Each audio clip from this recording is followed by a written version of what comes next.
friends, it's Sticks. Welcome back to my channel, and today I'm going to do a speed paint story time, which is a little different than what I usually do. Lately I've been really interested in watching studio vlogs, so I've been doing some of those, but I've been really sick this past week, so I didn't have enough footage for a weekly studio vlog, so I decided to do this for this week instead and just extend my studio vlog into next week. So that's what's happening, and what you are watching the creation of is an original character of mine who I think I will turn into stickers, maybe do a sticker sheet featuring her or some of her friends, maybe, I don't know, something, it'll be fun. Anyway, what I thought I would talk about today is a story from a long time ago when I was a little child and I decided that I would injure myself. So those are always fun to listen to, right? Those kind of stories. So we'll get right into it here. This story takes place when I was approximately, I'm gonna say 11 or 12. And my dad and I had moved to Tacoma, Washington from California. And we lived in a cute little house on a very busy street right next door to our landlady. And for quite a while I was a very lonely kid. We had just moved states away from where I had grown up, and I didn't know anybody yet, and the people at school, my new school, were not that into me. That's saying it lightly. I remember the first morning I walked in and got in line with the other children, there was a little boy, his name was Clay, and the first thing he did was call me a hag. And you know, I was 10 years old at that point, and I had literally done nothing to this boy. So I felt pretty offended by that, but moving on. So I didn't have very many friends yet when we first moved in, but I would still call this house probably my most formative living situation. I remember it the most because I lived there between when I was 10 to when I was about 14, and so many good things happened there.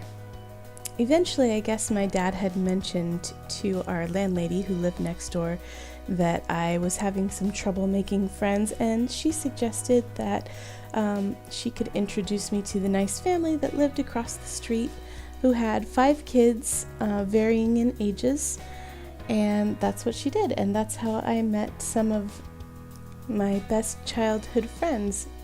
The family consisted of, as I said, 5 kids, so there was a boy who was the eldest, and then 2 girls in a row, and then another boy, and then another girl, and the 2 older girls kind of surrounded my age. So I had one that was a couple years younger than me and one that was a year or 2 older than me. So I played with both of them, but mostly the younger one named Ruth. She was my best friend for years to come. We did all kinds of things together. The house that my dad and I lived in was backed onto kind of a park. There was no fence, and it had these huge bushes in the back that were almost trees, and they were very dense and thick, but we found a way to crawl through them to get to kind of an opening that was surrounded by these trees. It was like our own little playhouse, and only we knew the special way to get through the branches to make it to this special clearing. It was great fun, you know, back when kids played outside and didn't have tablets and phones and all that stuff. Man, I'm really making myself sound old here, aren't I? Anyway, so we had this little play place that was all ours, and one day we decided to try to make it even more like our own fort.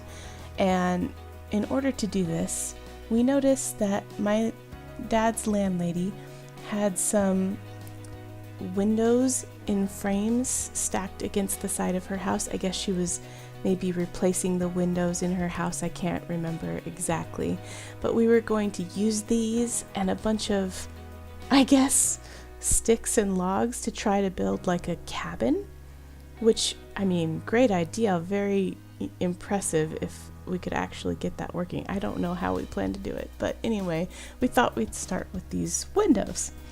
So, not asking permission or anything, I don't know why we would do that, we grabbed one of the windows and we were carrying it across the yard to get it to the place where we were gonna build. We had a building site. And I believe this wasn't just Ruth and me. I think a couple of her siblings were also helping with this project we were aspiring towards. So anyway, they were actually very heavy windows. As we're carrying these across the yard, we got tired and we decided to set them down for a second so we could catch our breath and get our strength back. And when we did, something caught my eye. I guess you never realize the things that would be interesting until they happen, right? Especially to a very imaginative kid. But as I looked at the ground below the window pane of these windows, I noticed the grass underneath the windows was bent, really neat looking under the glass and pressed down, and I leaned in to get a better look because wow, that was really cool, I guess.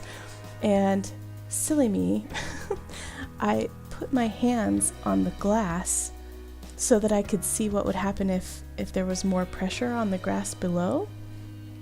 And that's when things went downhill. The glass started to break. And panicking, I decided I needed to push myself off the glass so that I wouldn't fall through it. And when I went to push myself up, the glass that had broken sliced my wrist.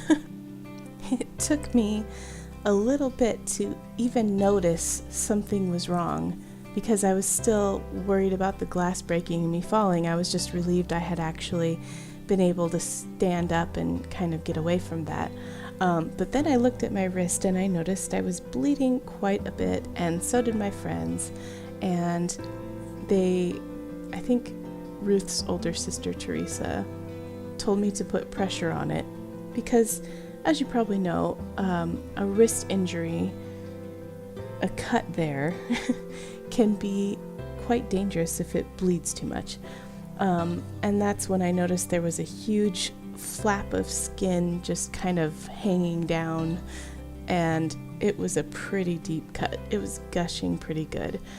The details of what happened next are a little bit fuzzy. I can't quite remember. I think I was too busy panicking, but somebody must have gone to get my dad because pretty soon he showed up and was none too happy to see what we had been getting up to and what it had resulted in. He was probably pretty confused about the window on the grass broken. But anyway, he got me inside and put a cold washcloth on my wrist and told me to hold it tight, and then he drove me to the hospital. At the hospital, I received 7 stitches in my right wrist to close the flap of skin, and I was told that the glass had cut through my, I believe this is the correct term, palmaris longus muscle. So it actually cut a muscle, and they told me that that's a muscle that only, I guess, a certain portion of the population has, and that if I hadn't had that muscle, it's possible that the glass could have cut my main nerve in my hand, and I could have lost the use of my hand altogether. So needless to say, I am still pretty grateful today that I did have that extra muscle in there. Looking at it on Wiki, it looks like about 75% of people have it, so I'm glad I was one of those people. But they did have to put my arm in a cast because of the location of the injury being right where your wrist bends and moves. In order to make sure the stitches were protected, I had to be in a full cast for a while. And since I'm right-handed, this made school and writing very difficult, I remember. But yeah, that's the story of the only time I've ever had to be in a cast, and it wasn't even for a broken bone. In case you were wondering, no, we never did build our fort. I guess we were scared off by our one attempt going wrong and never tried that again. Anyway, I want to thank you guys for listening and hope you enjoyed the story of me being a dumb kid and injuring myself. And I will see you guys in the next video. Bye, guys!